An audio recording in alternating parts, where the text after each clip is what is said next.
Welcome everyone. Welcome to the Licensing and General Purposes Committee on the Wednesday the 20th of May 2026 at 6:30 at Rother District Council. I'm Councillor Jimmy Stanger, Chair of this committee.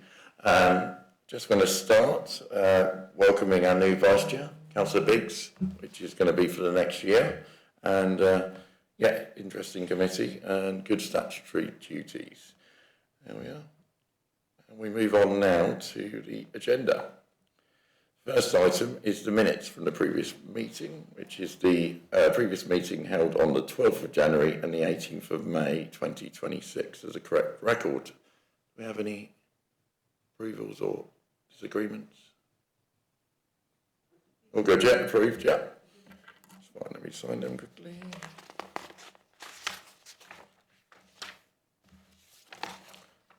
Sign. Is it just below that chair thing there?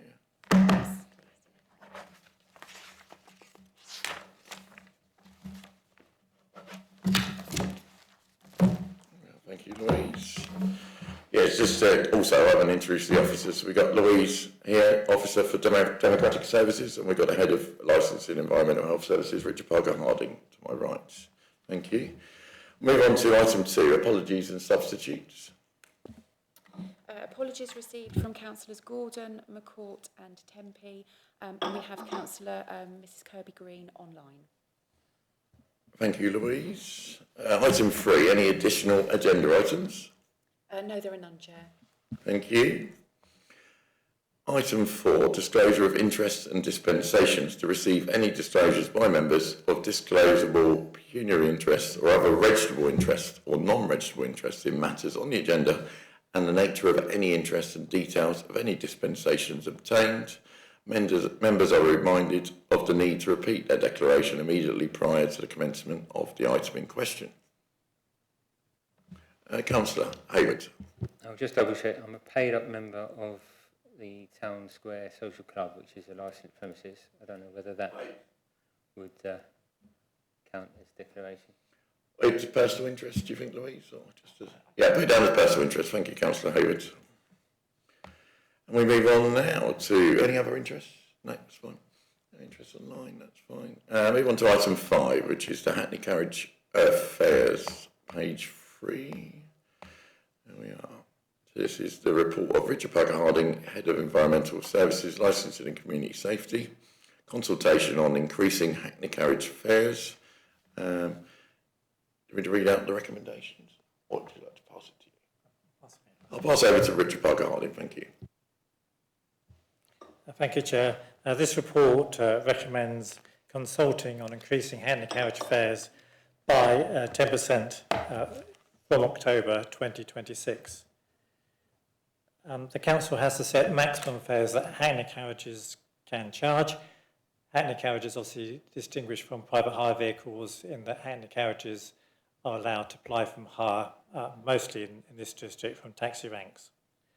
We set maximum fares. Drivers are free to accept a lower fare. We don't increase the Hackney carriage fares every year because of the cost involved. There's quite a considerable cost in advertising, the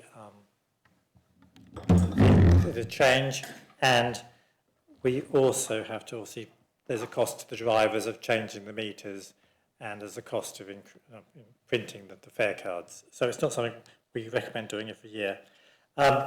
We last increased fares in April 2023, and obviously since then there has been an inflation rate of 5.5% according to the Bank of England calculator.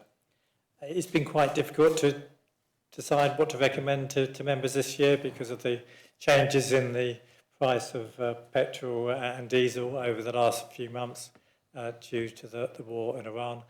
But because the price of diesel in particular has now increased significantly, I am recommending that we consult on a 10% increase. And that's my introduction. Thank you, Chair. Thank you, Richard. Yeah, so I think Richard's covered it mostly. It's a consult on the 10% increase on Hackney carriage fares from October 2026. Diesel prices have increased by 19% since then. Last increase, April 2023. This is about balancing affordability for residents and ensuring the trade remains viable.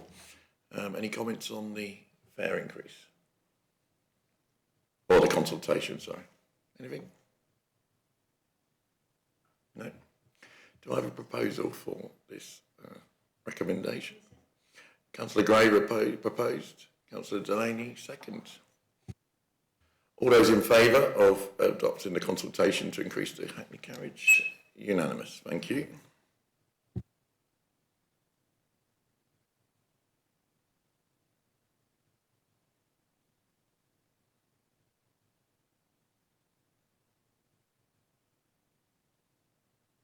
Move on to item 6.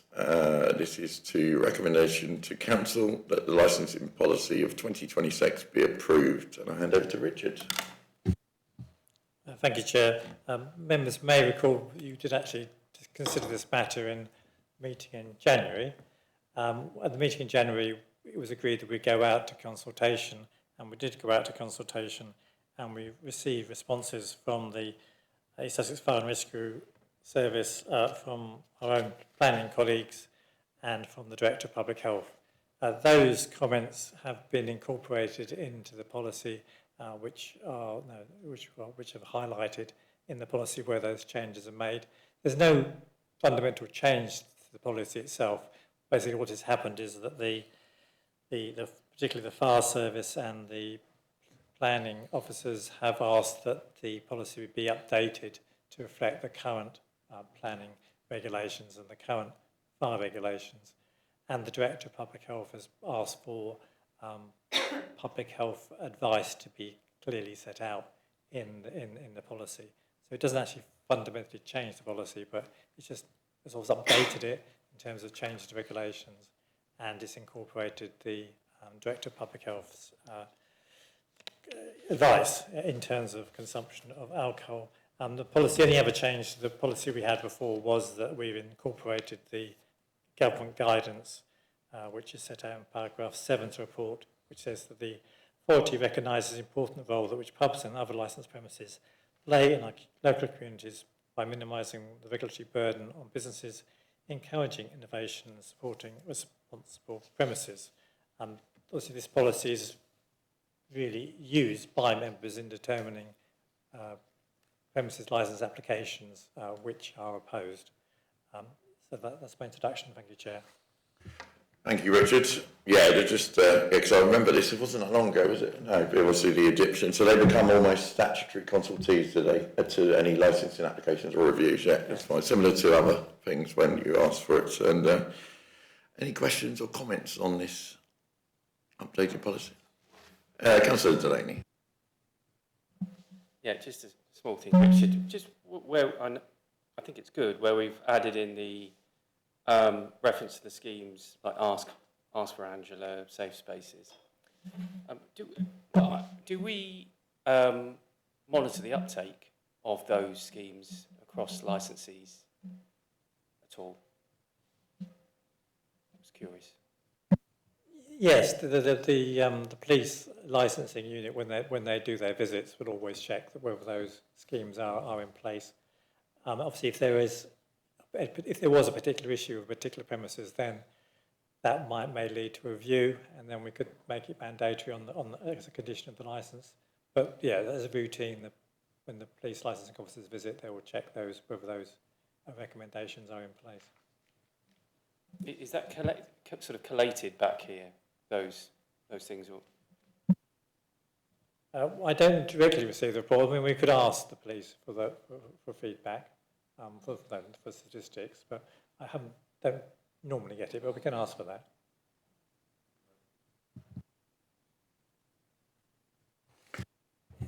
Councillor Biggs. Thanks, Richard. When we issue the licences, obviously, do we, or does someone, do a spot check every so often to make sure the licence has been adhered to? It depends on the premises. If the premises are subject to food hygiene inspection, then as part of the food hygiene inspection, they check the licensing conditions are being adhered to.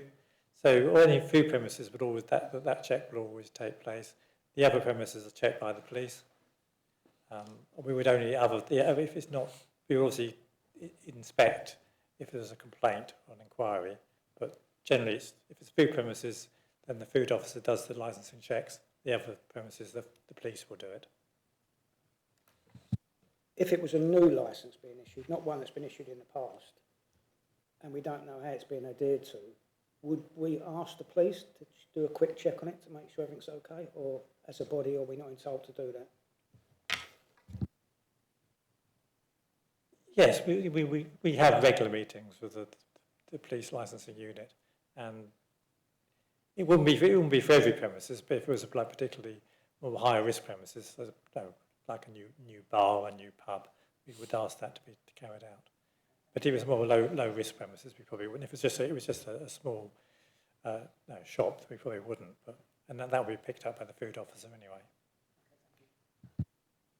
Yeah, just to add that from personal experience as a hospitality manager, that we do get the licensing officer, Darren, from Sussex Police. He does come in often and he checks where your licence is. He asks the staff questions just randomly.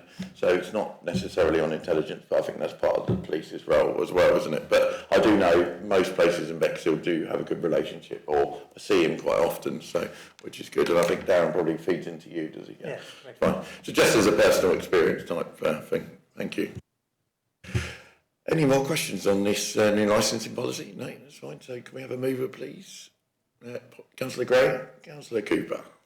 Thank you. All those in favour? Unanimous. Thank you very much. I think that's it, isn't it? Fine. Thank you very much for everyone that's attended online. Thank you, Eleanor, and thank you to the officers. It's now ended at, I think it was at 44 almost. Yeah, almost 44. Thank you very much, everyone. Bye-bye.